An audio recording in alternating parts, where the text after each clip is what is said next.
bonjour à vous. Voilà, je voudrais partager avec vous un témoignage et m'appuyer sur la parole de Dieu et notamment sur ce magnifique psaume 23 de David. Quand je marche dans la vallée de l'ombre de la mort, je ne crains aucun mal car tu es avec moi, ta houlette et ton bâton me rassurent. Et je crois que c'est quelque chose de merveilleux et peut-être que vous êtes dans la tourmente de la maladie, peut-être que vous-même vous marchez dans cette vallée de l'ombre de la mort et que vous craignez qu'il vous arrive quelque chose. Vous craignez pour votre vie, pour vos jours et pour votre avenir. Et la Bible nous dit qu'à ce moment-là, nous ne devons pas craindre. C'est-à-dire que c'est un peu une contradiction, ces moments où on passe dans ce chemin étroit qui peut nous conduire à la mort, que le Seigneur nous dit ne crains pas. Ne crains pas pour tes jours, ne crains pas pour ce qui va se passer peut-être dans les semaines et les mois, parce qu'il nous rassure et il nous dit que c'est sa houlette et son bâton qui sont censés nous rassurer. C'est-à-dire que nous entendons la voix de Dieu, nous savons qui il est, nous ne sommes pas dans une communion mais une intimité avec lui. Et ce que j'ai vécu, je voudrais vous partager courtement, c'est que je suis moi-même passée par la vallée de l'ombre de la mort, puisque j'ai eu il y a quelques années de cela un cancer de la plèvre.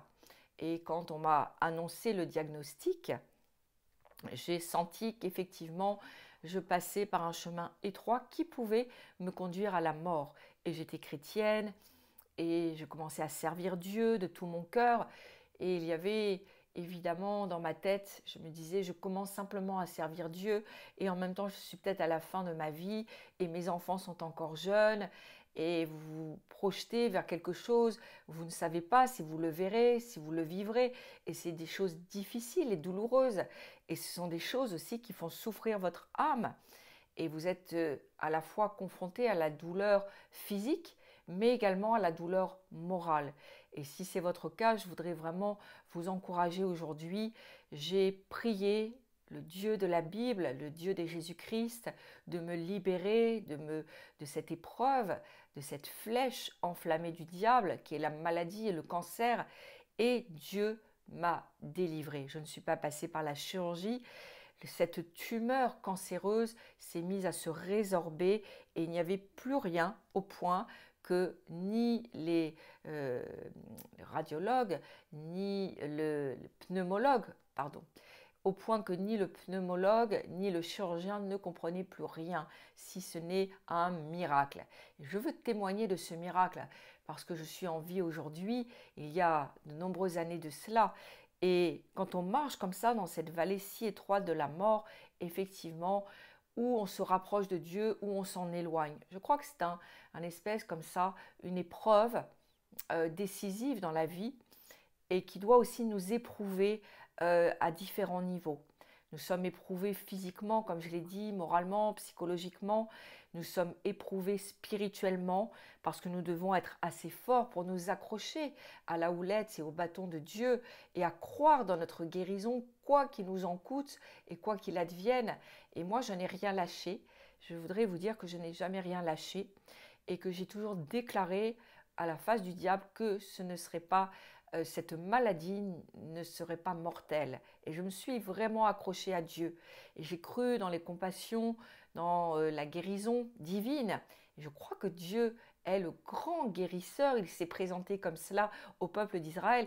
Et je crois aussi que Dieu m'a fait passer et a permis, parce que la maladie vient du diable, mais Dieu a permis que je passe par cette épreuve afin que je puisse vous encourager quand vous passez par ce chemin, prier pour vous et avoir la compassion nécessaire et savoir aussi l'état dans lequel on se trouve.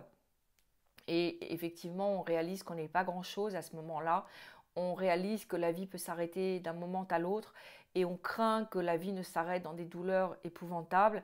On craint les traitements, on craint voilà, tout ce qui peut être mis en place. Mais je crois que la plus grande souffrance, elle est effectivement peut-être au niveau de l'âme, dans le sens où on se dit qu'on ne verra pas nos enfants grandir, on se dit qu'il y a plein de moments merveilleux de leur vie et importants où on ne sera pas là et qu'on ne pourra pas les accompagner. Donc il y a toutes ces choses évidemment qui viennent dans nos têtes, dans nos cœurs, mais le Seigneur dit que ce sont des temps difficiles, ça appartient aux jours mauvais, comme le dit la Bible, mais que nous devons nous accrocher à lui plus que jamais pour passer de la communion à l'intimité. Et nous devons nous accrocher à sa houlette et à son bâton.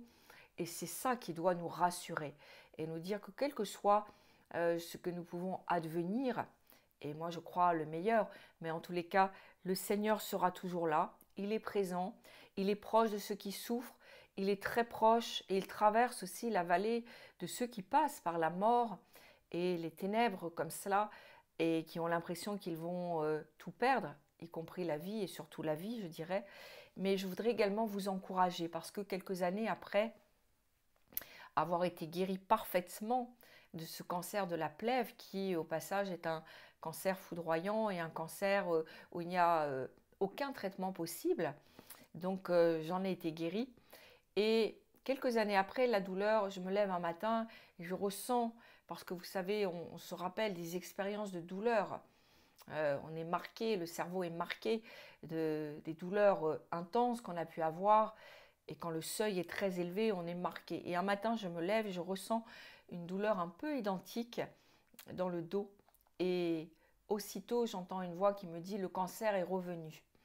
Et je n'ai pas répété ce que cette voix et ce démon a pu dire.